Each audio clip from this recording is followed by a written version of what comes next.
You've seen the videos. A public meltdown in a cheap diner. Usually it's just someone having a bad day, and everyone pulls out their phones to point and laugh.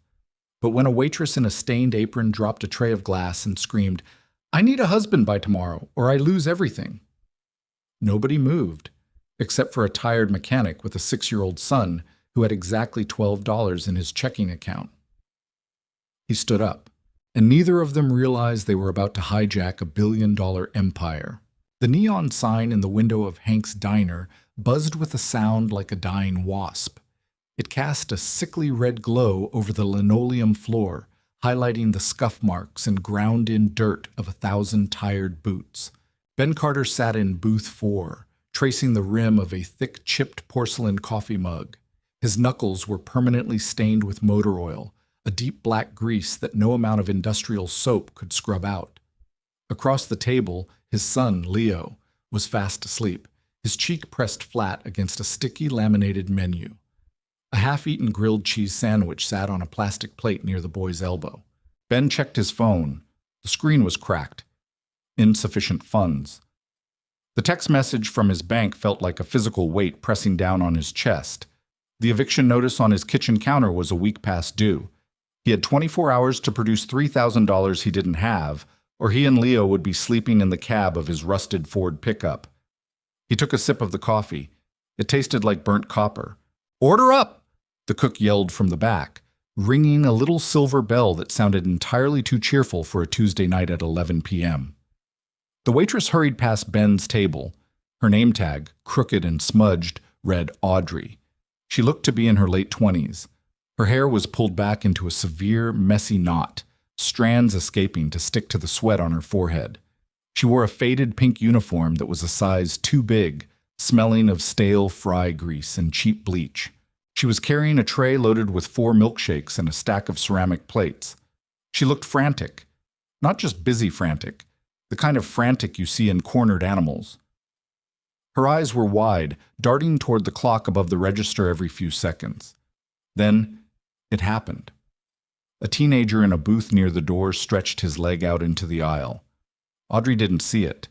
Her rubber-soled shoe caught his sneaker. Time seemed to slow down in the suffocating diner air. The tray tipped. Audrey scrambled to balance it, her hand slipping on the condensation of the milkshake glasses. The entire payload crashed to the floor. Glass shattered. Thick chocolate and strawberry sludge splattered across the dingy tiles, pooling around her worn white sneakers. Ceramic plates cracked into jagged shards. The diner fell dead silent. The teenager who tripped her let out a sharp, mocking laugh. Audrey stood perfectly still. She didn't reach for a mop.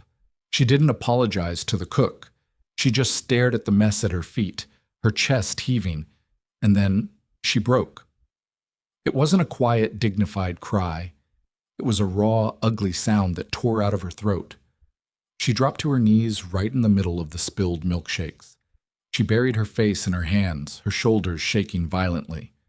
"Hey, crazy lady, you got chocolate on my shoes," the teenager muttered. Audrey ignored him. She dropped her hands, looking up at the ceiling with a face so pale and desperate it made Ben's stomach twist. "I can't do this," she gasped, her voice cracking loud enough for the whole diner to hear. "I can't. I need a husband. I need a husband by tomorrow. Please. Somebody. Anybody. I need a husband by tomorrow, or I'm dead." A few patrons chuckled nervously. An older man at the counter went back to his newspaper, shaking his head. People thought she was high, or crazy, or both. The city had a way of chewing people up and spitting them out in public spaces, and the general rule was to avert your eyes until the mess was cleaned up. Ben watched her. He looked at the tears cutting clean tracks through the grease on her cheeks. He looked at the way her hands were shaking, clutching the fabric of her stained apron like it was a life preserver. He didn't see a crazy woman. He saw someone who had reached the exact same dead end he had. He knew that look. It was the look of someone staring into an abyss, realizing they were completely out of options. He looked at Leo, sleeping peacefully, oblivious to the fact that they were about to be homeless. Ben slid out of the booth. He didn't think about it. If he thought about it, he would have stayed in his seat. He walked down the narrow aisle, stepping carefully over the shattered glass. He stopped right in front of Audrey. She looked up at him, her eyes red and wide, terrified, like she expected him to kick her. Ben crouched down so he was at eye level with her. He ignored the puddle of strawberry milkshake soaking into the knee of his jeans. "I'm not doing anything tomorrow," Ben said. His voice was low, gravelly from a double shift at the auto shop. Audrey stopped breathing for a second. She stared at him, her eyes searching his face. She saw the exhaustion, the dirt, the cheap clothes. "What?" she whispered. "You said you need a husband by tomorrow," Ben said, his expression completely flat. "I need money. You pay me, I'll sign whatever you need me to sign." Audrey stared at him. The frantic, broken waitress suddenly seemed to retreat behind her eyes. For a fraction of a second, something else flashed in her gaze, something sharp, calculating, cold. It was gone as quickly as it appeared, replaced instantly by desperate relief. "Meet me in the alley out back in 5 minutes," she breathed. Ben nodded. He stood up, turned around, and walked back to his booth to wake his son. The air in the alley smelled of rotting cabbage and wet asphalt. A single street lamp flickered at the far end, fighting a losing battle against the shadows. Ben leaned against the rusted passenger door of his truck. Inside, the engine idled quietly to keep the heater running. Leo was curled up on the bench seat, wrapped in Ben's heavy denim jacket, dead to the world. The heavy metal door of the diner's kitchen slammed open. Audrey stepped out. She had stripped off the stained pink uniform. She was wearing black slacks and a simple dark gray turtleneck. It was cheap clothing, but the way she wore it had changed. She stood straighter. The desperate hunch of her shoulders was gone. She wiped a smudge of makeup from beneath her eye with a tissue, tossed it into a nearby dumpster, and walked over to Ben. "You meant what you said," she stated. It wasn't a question. "I don't make a habit of joking with crying women in diners," Ben said. He crossed his arms. "You said you needed a husband. I assume it's for legal reasons, green card, debt, custody." "Inheritance," Audrey said smoothly. "My grandfather was an old school, controlling bastard. He left me a house and a small trust, enough to start over. But there's a morality clause in his will. I have to be married by my 30th birthday to claim it." "And when is your 30th birthday?" "Tomorrow." Ben let out a short, hollow laugh. "Cutting it a bit close, aren't we? I had a fiancé," Audrey said. Her voice didn't waver. It was flat, completely devoid of emotion. "I caught him sleeping with my sister 3 days ago. I called off the wedding, but if I don't produce a marriage certificate by tomorrow at 5 p.m., the trust reverts to my uncle. He's the one who hired a private investigator to make sure I don't try to fake it. It has to be real. A real legal marriage, filed with the county clerk." Ben studied her. There were holes in her story. The timeline made sense, but her demeanor didn't. 10 minutes ago, she was having a nervous breakdown in a puddle of dairy. Now she was negotiating in a dark alley with the icy precision of a loan shark. But Ben didn't have the luxury of caring about her inconsistencies. "How much?" he asked. Audrey looked at his truck. She looked at his worn boots. She looked through the window at the sleeping child. $50,000, she said. Ben felt his heart slam against his ribs. He fought to keep his face completely neutral. $50,000. It would pay off the back rent. It would clear the medical debt from Leo's asthma hospitalizations last winter. It would fix the transmission on the truck. It would buy them time. A solid year of time where he didn't have to wake up every morning feeling like he was suffocating. $10,000 up front, Ben said. The rest into an escrow account. Released to me the second the ink dries on the marriage certificate. Audrey raised an eyebrow. "You know how escrow works. You're educated." "I read a lot," Ben muttered. "Do we have a deal or not?" "You don't want to know anything else about me?" she asked. "You don't care that you'll be legally bound to a stranger?" "We'll sign a prenuptial agreement," Ben said. "We separate our assets, or lack thereof. We file for divorce in 6 months. Irreconcilable differences, quiet and clean." Audrey reached into her black leather purse. She pulled out a thick envelope and held it out to him. Ben looked at it. He didn't take it immediately. "What's the catch, Audrey?" he asked quietly. "The catch is that you have to show up at the courthouse tomorrow morning at 8 sharp, she said. "The catch is that if anyone asks, we met 6 months ago, fell in love fast and eloped because we couldn't wait. You learn my birth date, my middle name, and you smile for the clerk. That's the catch." Ben took the envelope. It was heavy. He opened the flap and saw stacks of crisp $100 bills. He had never held this much cash in his life. It felt like holding a live grenade. "City Hall, 8 a.m., Ben said. "Don't be late, Ben," she said. She already knew his name, though he hadn't told her. He figured she must have heard the waitress call him by name when he ordered. She turned and walked away, disappearing into the shadows of the alley. Ben stood there for a long time, the engine of his truck humming into the night, holding the money that was going to save his son's life. He didn't know that Audrey didn't walk to a rusted sedan. He didn't know that 3 blocks away, a sleek black town car with tinted windows was waiting for her. He didn't know that the driver opened the door, bowing his head slightly, and said, "Ms. Hayes, the board is getting anxious." And he definitely didn't know that Audrey Hayes, the waitress in the stained apron, was the CEO of Hayes International, a logistics and shipping conglomerate worth roughly $4 billion. He just knew he could finally pay rent. The fluorescent lights in the county clerk's office buzzed with a low, oppressive hum that gave Ben an instant headache. It was 7:45 a.m. The room smelled of stale coffee, ozone from a running copier, and the faint, depressing scent of government bureaucracy. Ben sat on a hard wooden bench. He had showered. He had scrubbed the grease from his hands until his knuckles were raw and bleeding, though faint black lines remained mapped into his calluses. He wore the only suit he owned. It was charcoal gray, bought a decade ago for his mother's funeral. The shoulders were a little too tight, the fabric worn thin at the elbows. Beside him, Leo sat kicking his legs, dressed in a clean polo shirt and khaki pants. Why are we here, Dad?" Leo asked, holding a green plastic dinosaur. "I told you, buddy," Ben said, keeping his voice gentle. "I'm doing a favor for a friend, and after this we're going to get pancakes. The big ones with the chocolate chips." Leo's eyes lit up. The promise of sugar was enough to pacify him. At 7:55 a.m., the heavy glass doors of the office swung open. Ben stood up. Audrey walked in. She was unrecognizable from the woman in the diner. She wore a tailored white blazer and matching wide-leg trousers. The cut of the fabric was immaculate, draping perfectly over her frame.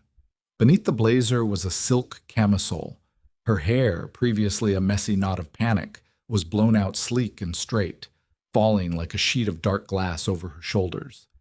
She wore dark sunglasses, which she removed as she stepped into the room, revealing eyes that were cold, clear, and sharp as cut diamonds. There was a man walking beside her. He was older, in his 60s, wearing a 3-piece suit that probably cost more than Ben's truck. He carried a leather briefcase and looked at the room with profound distaste. Audrey spotted Ben. She didn't smile. She walked straight toward him, the clicking of her heels on the linoleum sounding like a metronome ticking down to an execution. "Ben," she said. Her voice was brisk, professional. "Audrey," Ben replied. He looked at the older man. "Who's this?" "This is Arthur," Audrey said dismissively. "My lawyer. He has the paperwork." Arthur didn't offer his hand. He looked Ben up and down, his gaze lingering on the worn fabric of Ben's suit and the faint oil stains on his collar. Arthur's expression settled into a tight, sneering mask of disapproval. "Ms. Hayes," Arthur murmured, leaning close to Audrey. "I must protest once again. This is highly irregular. If the board finds out you sourced a husband from a street corner—" "I sourced him from a diner, Arthur. Do try to be accurate," Audrey snapped. Her tone was like a whip cracking. Ben blinked. The waitress who had sobbed on the floor was entirely gone. In her place was a woman who seemed used to commanding entire rooms. "The board requires a legal marriage certificate by 5 p.m. today," Audrey continued, not breaking eye contact with her lawyer. The bylaws my grandfather wrote do not stipulate who the husband has to be, only that I am legally bound. Ben is of sound mind, no criminal record, and he signed the NDA and the prenuptial agreement you drafted at 3 a.m. Arthur sighed, rubbing the bridge of his nose. He opened his briefcase and pulled out a thick stack of papers. "Sign here, Mr. Carter," Arthur said, holding out a platinum Mont Blanc pen. Ben took the pen. He skimmed the top page. It was a standard, if incredibly dense, prenuptial agreement. It stated that he had no claim to Audrey's assets, properties, or trusts. He didn't care. He flipped to the back page and signed his name in dark blue ink. "Let's get this over with," Audrey said, turning toward the clerk's counter. The process was brutally unromantic. They stood before a bored city magistrate in a small, windowless room. The magistrate read the vows in a monotone drone, rushing through the words as if he had a bus to catch. Ben stood next to Audrey. He could smell her perfume now. It was subtle, smelling of bergamot and expensive cedar, a far cry from the bleach and fry oil from the night before. She stood rigidly straight, her jaw locked. "Do you, Benjamin Carter, take Audrey Hayes to be your lawfully wedded wife?" "I do," Ben said. He stared straight ahead at the faded seal of the state on the wall. "Do you, Audrey Hayes, take Benjamin Carter to be your lawfully wedded husband?" "I do," she said. No hesitation, no emotion. "Rings?" the magistrate asked, sighing. Audrey reached into her blazer pocket. She pulled out 2 plain gold bands. She shoved one at Ben. Ben took it. He slid it onto Audrey's left ring finger. Her hand was ice cold. She didn't look at him. She took the second band and shoved it onto his finger. It was slightly too big. "By the power vested in me, I pronounce you husband and wife. Sign the register," the magistrate mumbled, already stamping a separate piece of paper. They signed. The moment the ink was dry on the official certificate, Arthur the lawyer snatched it up. He inspected it as if checking for forgery, then nodded sharply at Audrey. "It's done," Arthur said. "I will courier this to the board immediately. We have the meeting at 2. "Good," Audrey said. She finally turned to look at Ben. She reached into her purse and pulled out a sleek black smartphone. She handed it to him. "What's this?" Ben asked, frowning. "Your new phone," Audrey said. "The number is programmed. Keep it on you at all times. Do not text me unless it is an emergency. The escrow account details have already been emailed to you. The remaining $40,000 will be available by noon." She turned to leave. "Wait," Ben said, his voice hard. Audrey paused, looking back over her shoulder. "You didn't need the money," Ben stated, looking at her expensive clothes, her lawyer, the way she commanded the space. "You're not a broke waitress." Audrey tilted her head. A small, cynical smirk played on her lips. It was the first genuine expression he had seen on her face all morning.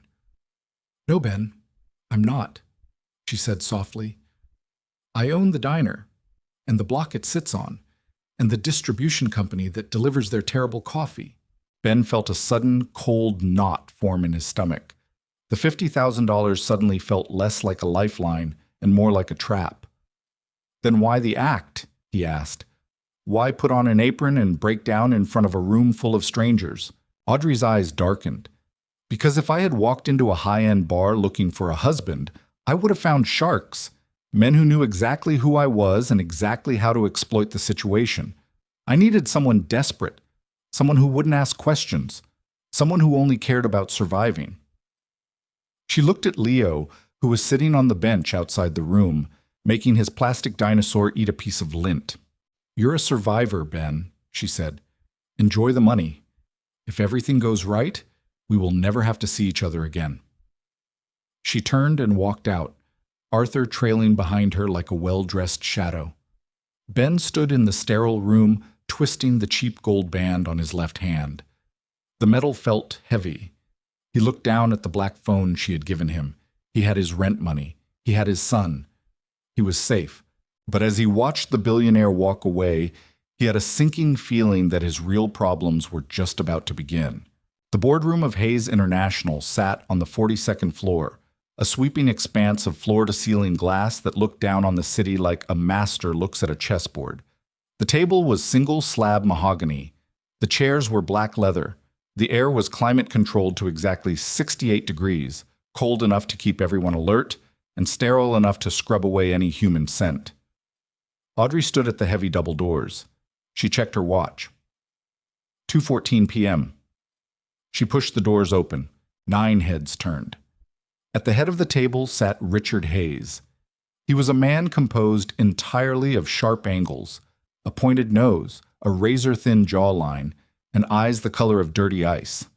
He wore a navy suit that cost more than a mid-sized sedan. He had been mid-sentence, his hands steepled in front of him. He stopped, a slow, predatory smile creeping across his face. "Audrey," Richard said. His voice was smooth, oiled. "We were just finalizing the transition documents. Given the unfortunate cancellation of your wedding to David, the morality clause in your grandfather's trust defaults. The shares transfer to me at 5 o'clock. "Cancel the transfer," Audrey said. She walked down the length of the room. She didn't look at the other board members. They were sheep. Richard was the wolf. She reached the head of the table and tossed a single sheet of heavy stock paper onto the polished mahogany. It slid, stopping inches from Richard's steepled fingers. "I got married this morning," Audrey said. Silence dropped over the room, heavy and suffocating. Richard didn't touch the paper immediately. He stared at it as if it were a bomb. Slowly he reached out, picking it up by the edges. His eyes scanned the ink, the county seal, the signatures. The smugness drained from his face, replaced by a tight, rigid fury. "Benjamin Carter," Richard read aloud, his voice dropping an octave. He looked up at Audrey. "Who the hell is Benjamin Carter?" "My husband," Audrey said evenly. She pulled out a chair and sat down, crossing her legs. She rested her hands on her lap so no one could see them shaking. "We've been seeing each other quietly for 6 months. When David and I ended things, Ben and I realized we didn't want to wait anymore. We went to the courthouse at 8 this morning. Arthur filed the paperwork at 9. Richard dropped the certificate onto the table. He leaned forward. "You expect me to believe this? A secret lover? An elopement hours before you lose half the company? It's a sham, Audrey. You bought some street trash to sign a piece of paper. Careful, Richard," Audrey warned, her voice dropping to a low hiss. "That's my husband you're talking about. The certificate is legal. The state of New York recognizes it. Grandfather's will stipulates I must be legally bound in matrimony. I am. You lose." Richard stared at her. He didn't yell. He didn't throw a tantrum. Instead, the predatory smile slowly returned. It was worse than the yelling.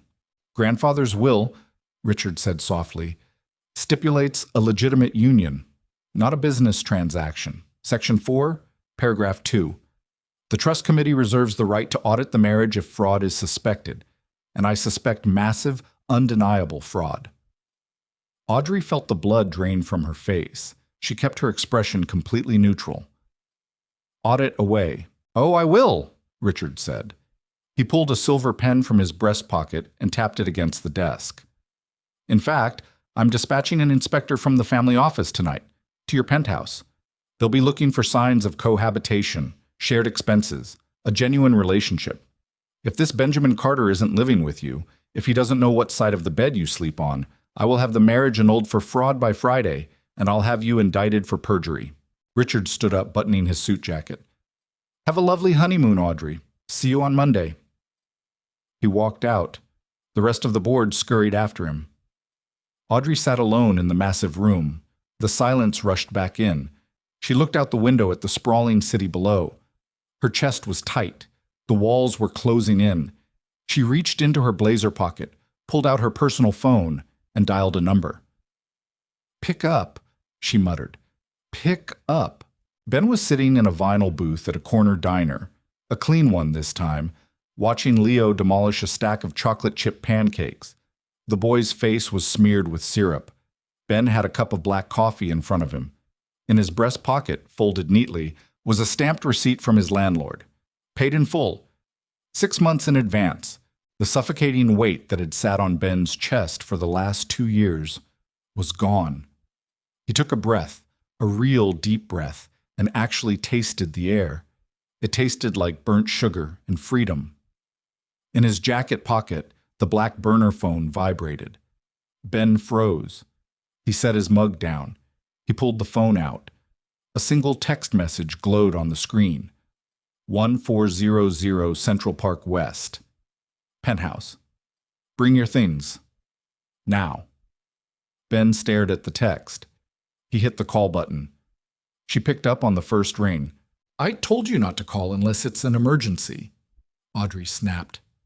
I'm not coming to your house, Ben said quietly, leaning closer to the table so Leo wouldn't hear. The deal was the courthouse. I signed your paper. You paid me. We're done. The deal has changed, Audrey said. Her voice was tight, the professional veneer slipping just enough to reveal the panic beneath. My uncle invoked an audit clause. They're sending an investigator to my apartment tonight. If you aren't there, if it doesn't look like you live there, I lose the company and you go to federal prison for conspiracy to commit fraud. Ben gripped the phone. The diner suddenly felt too hot. You didn't mention prison in the alley. I didn't think he'd call my bluff this fast. Ben, listen to me. She paused. He heard a ragged exhale over the line. I will double your payout, another $50,000. Just get to the penthouse. Bring clothes. Bring the boy. Make it look like you moved in. Ben looked at Leo. The kid was happily stabbing a pancake, completely oblivious to the fact that his father was caught in a billionaire's crossfire. Ben thought about his empty apartment, the leaky faucet, the drug dealers on the corner. I want $100,000, Ben said. His voice was hard, flat. Cash. Tomorrow. Fine, Audrey said instantly. Just get here. 2 hours later, Ben's rusted Ford pickup pulled up to a towering glass high-rise overlooking the park. The valet, a kid in a spotless uniform, looked at the truck like it was a contagious disease. Ben handed him the keys anyway. He grabbed 2 duffel bags from the bed, everything he and Leo owned, and took his son's hand. The elevator didn't have buttons. It had a retinal scanner. The doorman had to bypass it to send them up to the top floor. The doors opened directly into the penthouse. Ben stepped out and stopped. The apartment was massive, easily 3,000 square feet, but it felt entirely empty. The floors were poured white concrete. The walls were glass. The furniture was all sharp angles, black leather, and chrome.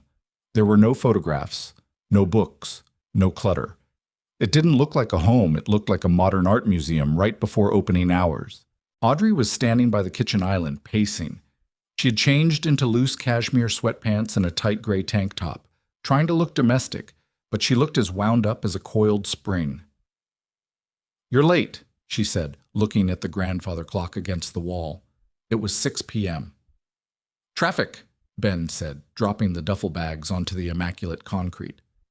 The heavy canvas hit the floor with a dull thud. Audrey flinched. Leo peeked out from behind Ben's leg. He held a small plastic red fire truck in one hand. He looked around the massive, echoing space. Is this a hospital, Dad? Leo asked. Ben almost smiled. Nobody, this is Audrey's house. Audrey stared at the child. She looked completely lost. She had conquered boardrooms, hostile takeovers, and supply chain collapses, but the 6-year-old in front of her was entirely outside her operational parameters. The inspector is coming at 7, Audrey said, tearing her eyes away from Leo to look at Ben. We need to get your things into the master bedroom. Put his things in the guest room down the hall. I had Arthur send over some men's toiletries for the bathroom, but I need you to make it look messy. Leave a towel on the floor. Something. Ben picked up his bags. What's our story? We met at a charity gala, Audrey said quickly. You were there with a friend. We hit it off. Kept it quiet because of my grandfather's declining health. No, Ben said. Audrey stopped. Excuse me? Look at me, Audrey, Ben said. He gestured to his faded flannel shirt, his work boots, his calloused hands. Do I look like a guy who goes to charity galas? A corporate inspector is going to take one look at my hands and know you're lying. Audrey frowned. Then what? I'm a mechanic, Ben said. Your car broke down. A flat tire on the FDR drive in the pouring rain. Your driver couldn't fix it. I pulled over. I changed it. You offered me money. I told you to keep it. You tracked down my shop the next day and brought me coffee. It's gritty. It's romantic. It fits. Audrey stared at him, her eyes narrowed, analyzing the narrative. That actually works. It explains the class disparity. It plays into a savior complex. I don't have a savior complex, Ben grunted. I just know how people think. Where's the bedroom? For the next hour, they tore the pristine penthouse apart. Ben deliberately left a pair of heavily worn boots by the front door. He tossed a faded denim jacket over one of the chrome chairs. He opened a drawer in the master bathroom and threw his cheap plastic razor next to Audrey's $300 face creams. At 6:55 p.m., Ben walked into the kitchen. Audrey was pouring a glass of water.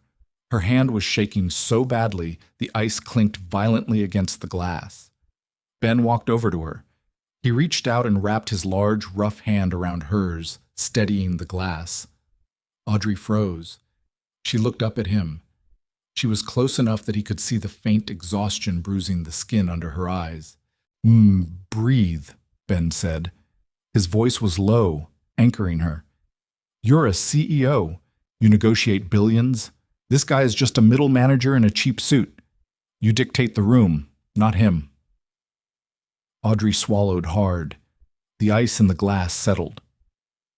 I don't do well with people looking at my personal life. I've spent my entire career building walls.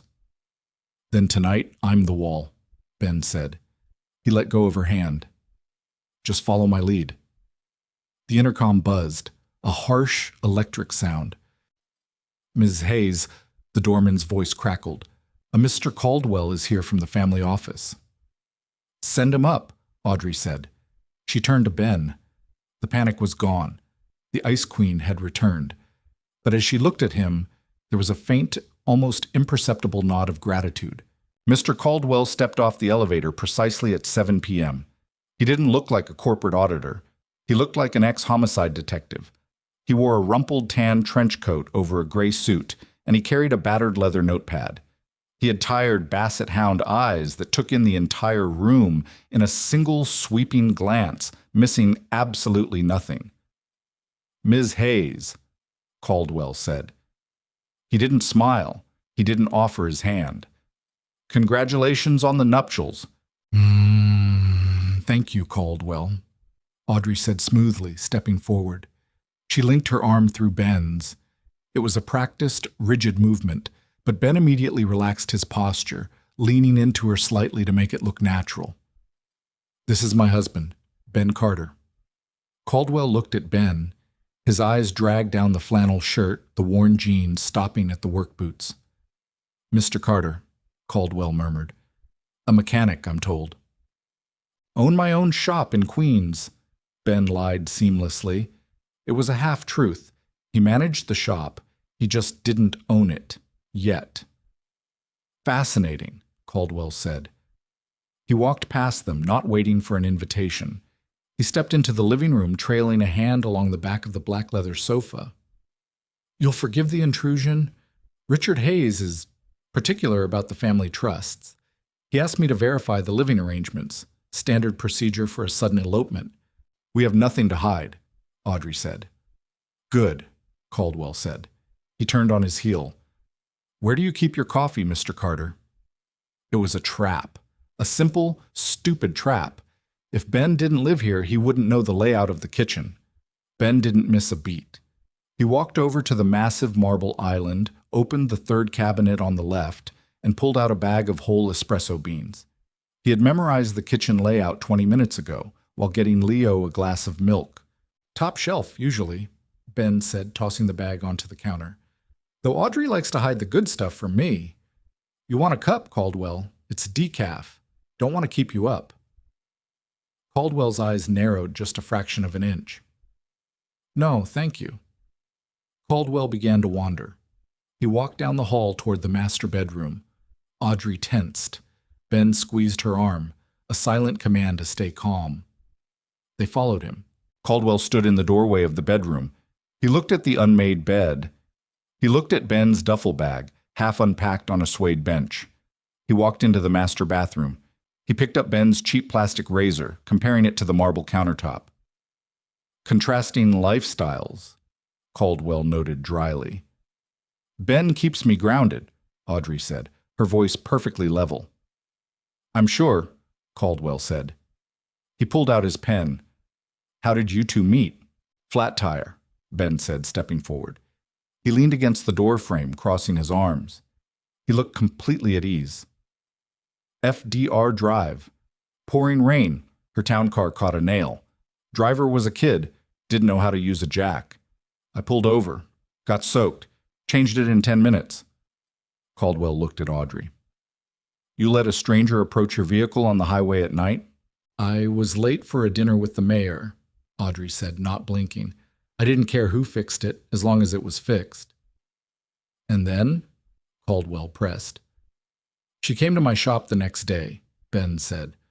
Brought me a coffee, a terrible one, from that place on 4th. We got to talking. I didn't know she was a billionaire. She didn't know I was a single dad. It just clicked. Caldwell stopped writing. He looked up. A single dad? Before Ben could answer, the soft patter of bare feet echoed in the hallway. Leo walked into the bedroom. He was wearing oversized Batman pajamas. He rubbed his eye with a small fist, holding his red fire truck in the other. He looked at Caldwell, then at Ben. Dad? Leo mumbled. I can't find the bathroom. The lights are confusing. Caldwell went completely still. He looked down at the boy. This was the variable Richard Hayes hadn't anticipated. A child changed the math of a fake marriage entirely. No one brings a kid into a corporate fraud scheme. Caldwell crouched down, putting himself at Leo's eye level. Hello there, young man, Caldwell said. His voice was softer, but still calculating. What's your name?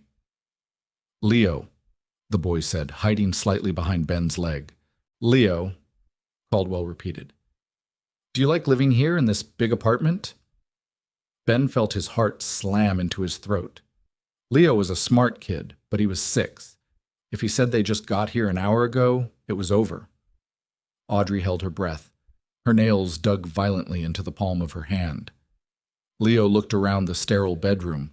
He looked at Audrey. Then he looked back at Caldwell. It's too white, Leo said honestly. And there are no toys. But Audrey let me eat a pancake on the couch. And Dad smiled today. He doesn't smile a lot. Caldwell stared at the boy. The raw, unfiltered honesty of a child was impossible to fake.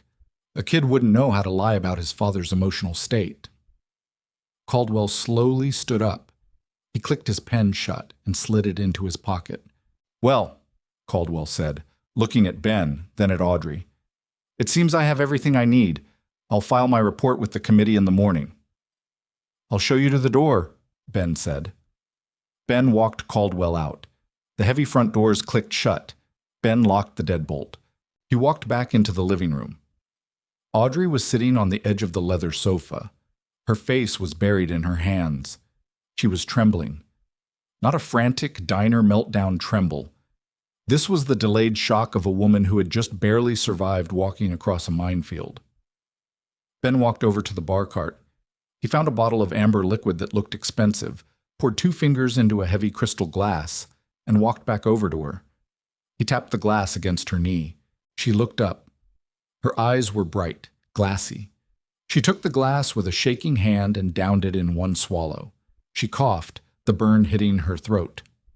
He bought it, Audrey whispered. God, he actually bought it.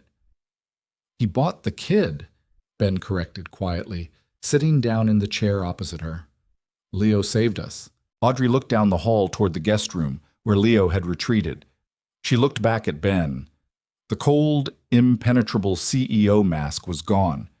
In its place was a woman who looked incredibly tired and intensely vulnerable. Thank you, she said softly. You owe me $100,000, Ben reminded her, though there was no bite in his voice.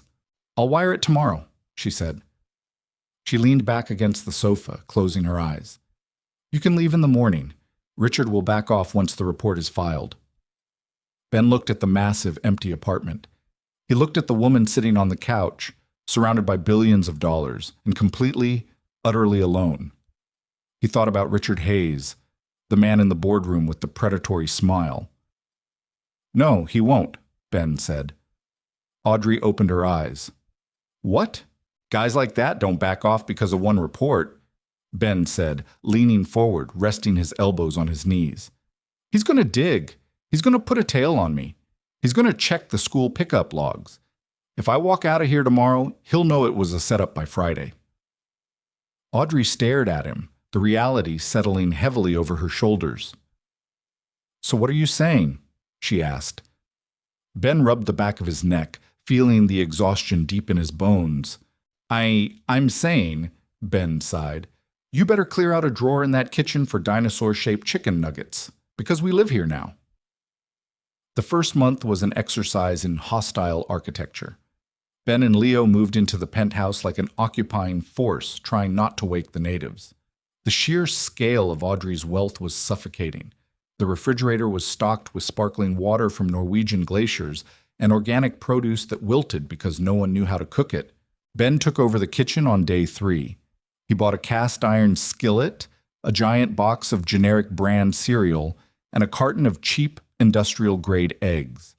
When Audrey walked in on a Tuesday morning to find the penthouse smelling of sizzling bacon and burnt toast, she looked at the stove like it was an active crime scene. The ventilation system is designed for light boiling, she stated, pulling a silk robe tighter around her shoulders. Then the ventilation system is useless, Ben replied, flipping a pancake. He slid a plate onto the marble island. Eat. You have a board meeting at 10 and you look like you haven't slept since Thursday. Audrey stared at the plate. She hadn't eaten a heavy breakfast in 10 years. But she sat down. She ate the bacon. She didn't say thank you, but she didn't complain about the smell again. They existed in parallel lanes. Ben went to his auto shop in Queens every morning. He refused to quit his job. He paid his own gas. He used the $100,000 to set up a rock-solid medical trust for Leo, refusing to touch a dime for himself. Audrey went to the towering glass headquarters of Hayes International, fighting a daily, grueling trench war against her Uncle Richard's attempts to undermine her authority. But the outside world was watching. Richard had leaked the sudden marriage to the press. Paparazzi started camping outside the penthouse building. Sleazy tabloid journalists showed up at Ben's auto shop, snapping photos of him covered in transmission fluid, running headlines like "The Grease Monkey" and "The Billionaire," "True Love" or "Corporate Fraud." "We need to be seen," Audrey told him one evening. She tossed a thick, embossed invitation onto the coffee table. "The City Ballet Gala, tomorrow night. Richard bought a table. The entire executive board will be there. We have to show a united front." Ben looked at the invitation. "I don't own a tuxedo." "I had Arthur send a tailor to your shop today," Audrey said, not looking up from her tablet. "He took your measurements from your work shirts." The gala was a nightmare of velvet, diamonds, and forced smiles. They arrived in the back of a Maybach. Flashbulbs exploded like mortar fire the second the doors opened. Audrey instantly stiffened, her breathing turning shallow. The cold CEO mask tried to snap into place, but the sheer volume of screaming photographers made her falter. Ben didn't hesitate. He slid out of the car, adjusting the cuffs of a Tom Ford tuxedo that fit him with deadly precision. He reached back, took her hand, and pulled her close to his side. He wrapped a heavy arm around her waist, anchoring her to the pavement. "Look straight ahead," Ben muttered near her ear. "Don't look at the cameras. Look at the doors." "I've got you." Audrey exhaled. The tension bled out of her spine. They walked up the red carpet as a single, impenetrable unit. Inside the grand ballroom, the air was thick with the smell of old money and expensive champagne. Richard was waiting by the bar. He held a crystal flute, his icy eyes locking onto Ben. "Audrey." "Benjamin," Richard purred, stepping into their path. A few board members lingered behind him, watching like vultures waiting for a carcass to drop. "You clean up remarkably well, Mr. Carter, though I imagine you're terrified of spilling a drink on a suit that costs more than your annual salary." Audrey opened her mouth to snap back, but Ben gently squeezed her hip, silencing her. Ben looked down at Richard. He didn't blink. "It's a nice suit, Richard," Ben said, his voice a low, gravelly rumble that cut effortlessly through the classical music playing in the background. "But I prefer my work clothes. In my line of work, when a machine is broken, I can fix it with my own two hands. I don't have to hire a room full of lawyers to figure out how to steal it from my niece." The silence that followed was absolute. Two of the board members actually choked on their drinks. Richard's smile vanished, his jaw locked. Ben didn't wait for a response. He guided Audrey past her uncle, leaving Richard standing completely silent at the bar. When they reached their table, Audrey grabbed a glass of water, her hand shaking slightly. But this time, it wasn't panic. It was adrenaline. She looked at Ben, really looked at him. "You didn't have to do that," she whispered. "I don't like bullies," Ben said simply. "Whether they wear leather jackets or designer suits, a rat is a rat." For the first time since he met her, Audrey smiled. A genuine, uncalculated, radiant smile. It fundamentally changed her face. Ben felt a sudden, unexpected kick in his chest. The 6-month mark was approaching. The day they were legally permitted, per their secret prenuptial agreement, to quietly file for divorce. The penthouse had changed. There were Legos on the white concrete floor. A cheap plastic dinosaur sat permanently on the edge of the master bathtub. Audrey knew exactly how Leo liked his grilled cheese, burnt on the edges, cut into triangles. Ben knew exactly how Audrey took her coffee after a bad quarterly earnings report, black with a shot of scotch. They had become a machine that functioned perfectly, but it was a machine built on a lie, and the timer was running out. It was a Tuesday afternoon when the black town car pulled into the alley behind Ben's auto shop. Ben was underneath a Chevy Malibu, wrestling with a rusted catalytic converter. He slid out on his creeper when he saw the expensive leather shoes stop next to his toolbox. Richard Hayes stared down at him. "Mr. Carter," Richard said. The alley smelled of gasoline and damp trash. Richard looked deeply offended by the oxygen. "Shop's closed, Richard," Ben said. He stood up, wiping his hands on a greasy rag. He didn't offer a handshake. "I'm not here for an oil change," Richard sneered. He reached into his breast pocket and pulled out a crisp, folded piece of paper. He held it out. Ben didn't take it. He just looked at it. "It's a cashier's check," Richard said, his voice dropping to a conspiratorial whisper.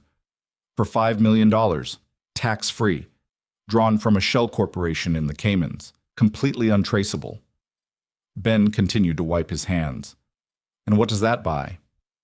"It buys you a plane ticket," Richard said. "You pack up your kid, you take this money, and you leave the state tonight. You don't say goodbye to Audrey, you just vanish. Abandonment is grounds for an immediate dissolution of the marriage under the trust's bylaws. I get the company. You get to buy a shop in Florida and pretend none of this ever happened." Richard stepped closer, his eyes cold. "I know about the hospital bills, Ben. I know about your son's asthma. $5 million secures his future forever. You've played the faithful lapdog long enough. Take the payout." Ben looked at the check. $5 million. It was an incomprehensible amount of money. It was generational wealth for a guy who grew up eating canned beans. Ben threw the greasy rag onto the workbench. "You don't get it, do you, Richard?" Ben said, his voice terrifyingly calm. "I get that every man has a price," Richard countered. "My price was 50 grand in an alley to sign a piece of paper," Ben said, stepping into Richard's personal space. He was a head taller, and his shoulders were twice as wide. Richard involuntarily took a step back. "But what I have with Audrey right now, that's not for sale, not to a bottom feeder like you." Ben pointed a bruised, oil-stained finger at the alley exit. "Get off my property, before I forget that I'm wearing a mechanic's shirt and not a tuxedo." Richard's face flushed a violent red. He shoved the check back into his pocket. You're a fool, Carter, Richard spat. The board votes on the final trust transfer on Friday. I have something that will end this little charade. When I take the company, I will bury her, and I will bury you right next to her. He turned and marched back to his car. When Ben got back to the penthouse that night, the lights were dim. Audrey was sitting on the floor of the living room, a tumbler of whiskey in her hand. She was looking out at the city skyline. Ben dropped his keys in the bowl. He walked over and sat on the floor next to her. He came to the shop today, Ben said quietly. Audrey didn't look at him. I know. My security team tracks his car. He offered you money. $5 million, Ben said. Audrey took a slow sip of her drink. You should have taken it. The contract is up next week anyway. We've stalled him as long as we could. I'm not going anywhere, Ben said. Audrey finally turned to look at him. Her eyes were red. The armor was completely gone. Why, Ben? Why are you still fighting for this? I hired you. I treated you like a transaction. You owe me absolutely nothing.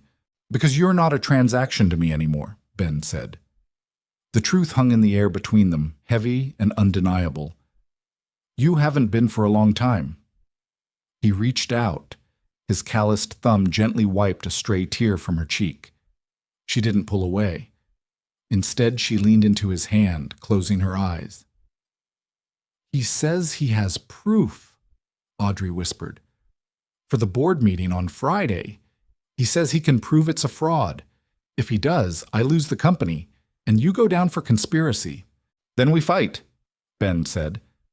He moved closer, wrapping his arm around her shoulders. She rested her head against his chest.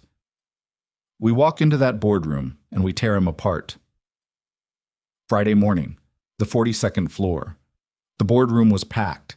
The entire executive committee, the legal team, and Arthur were seated around the mahogany table. The air was practically humming with tension. Audrey sat at the head of the table. Ben stood directly behind her chair, a silent, immovable sentinel in a dark suit. Richard stood at the opposite end of the room. He looked triumphant. Ladies and gentlemen of the board, Richard announced, pacing slowly. For 6 months, my niece has paraded this man around as her lawful husband. A fairy tale romance, a chance encounter on a rainy highway. Richard picked up a remote control and pointed it at the massive flat screen on the wall. But fairy tales belong in children's books, Richard sneered. He pressed a button. The screen flickered to life. It was grainy black and white security footage. Ben's stomach dropped. The timestamp in the corner read exactly 6 months ago. 11:15 p.m. It was Hank's diner. The silent footage played out the humiliation perfectly. Audrey dressed in the stained pink uniform, dropping the tray of milkshakes, her dropping to her knees. Ben standing up from booth 4, walking over and crouching down next to her. Gasps echoed around the boardroom. Arthur, the lawyer, buried his face in his hands. Look closely, Richard crowed. A billionaire heiress playing dress-up in a filthy diner to circumvent her grandfather's will. She bought a desperate customer out of a booth to sign a marriage license the very next morning. It is a sham. It is textbook fraud. Under Section 4, Paragraph 2, the marriage is invalid. The trust transfers to me, effective immediately. Audrey sat frozen. Her worst nightmare was playing on a loop on the wall. She had been caught. Richard looked at Ben with a vicious smirk. Nothing to say, mechanic? Ben looked at the screen. He looked at the executives muttering to each other. Then he stepped around Audrey's chair and walked right up to the mahogany table. Turn the video off, Richard, Ben said. I don't think I will, Richard replied. I think the board needs to see exactly who is running this company. I said, turn it off, Ben demanded. He didn't raise his voice, but the sheer authority in his tone made a junior executive scramble for the remote and kill the screen. Ben leaned over the table, resting his knuckles on the polished wood. He looked directly at the board members. Yes, we met in a diner, Ben said loudly. Yes, she was having a breakdown, and yes, she offered me money to marry her the next day. Audrey whipped her head around, staring at him in horror. He was confessing. But you want to talk about fraud, Richard? Ben continued, his eyes locking onto his adversary. Let's talk about the Hayes International Shipping Fleet. You've been the VP of Logistics for 3 years. You signed an exclusive maintenance contract with Apex Solutions to service the long-haul trucks. Richard's smug expression faltered. This is irrelevant to the trust. I run an auto shop, Richard, Ben interrupted smoothly. I know machines. I've spent the last 6 months reading Audrey's reports when she brings them home. Apex Solutions is billing you for synthetic oil and premium brake pads, but your fleet failure rate is up 40% this year. Why? Because Apex is using recycled sludge and counterfeit parts. They're padding the invoices, and they're kicking 20% back into a Cayman Island shell corporation. The boardroom went dead silent. A corporation, Ben finished softly, that tried to cut me a check for $5 million on Tuesday. Chaos erupted. Arthur bolted upright. The executives started shouting. That's a lie, Richard roared, his face purple. He has no proof. Arthur, Audrey said. Her voice cut through the noise like a sniper's bullet. She stood up. She wasn't panicking anymore. Ben had just handed her the sword. All she had to do was swing it. Subpoena the maintenance logs for the Eastern Seaboard Fleet. Cross-reference the serial numbers on the brake pads with the Apex invoices. If my husband is right, Richard has been embezzling millions. You can't do that, Richard shouted, pointing a shaking finger at her. The marriage is void. You have no authority. The marriage is legal, Ben stated, walking back to Audrey's side. He reached down and laced his fingers through hers. He looked at the board. The state of New York doesn't care how we met. We live together. We raise my son together. I know she sleeps on the left side of the bed. I know she hates mornings. And I know she's a better leader than this parasite will ever be. Ben looked down at Audrey. The warmth in his eyes was unmistakable, even to a room full of cynical corporate sharks. It started as a contract, Ben said to the room, but he was only looking at her. It's not a contract anymore. The board didn't need to vote on the trust. They voted to suspend Richard Hayes pending a full forensic audit. Security escorted him out of the building 10 minutes later. When the boardroom finally emptied, leaving just the two of them, the silence was deafening. Audrey stood by the floor-to-ceiling window, looking out at the city. She turned around. The 6 months are up, Audrey said quietly. The trust is permanently locked in my name. The morality clause is fulfilled. You can go back to Queens, Ben. You have the money. You're free. Ben walked slowly across the room. He stopped inches from her. Do you want me to go back to Queens? He asked. Audrey looked up at him. The ice queen, the billionaire, the frantic waitress. They were all gone. She was just a woman, terrified of losing the best thing that had ever happened to her. No, she whispered. I want you to stay. I want Leo to keep leaving dinosaurs in my bathtub. I want you to keep ruining my ventilation system with bacon. Ben smiled. He reached out, pulling her in by the waist. Good, Ben murmured, right before he kissed her. Because I don't think my truck would survive the drive anyway. What started as a desperate scream in a dirty diner became the ultimate power play that saved a billion-dollar empire. Ben and Audrey proved that sometimes the most unbreakable bonds aren't forged in boardrooms, but in the darkest moments when we choose to stand up for a stranger. If this story of unexpected love and blue-collar justice hit you right in the chest, drop a like right now. Share this video with someone who needs a reminder that true loyalty still exists. And don't forget to subscribe for more intense, deeply human stories every single week.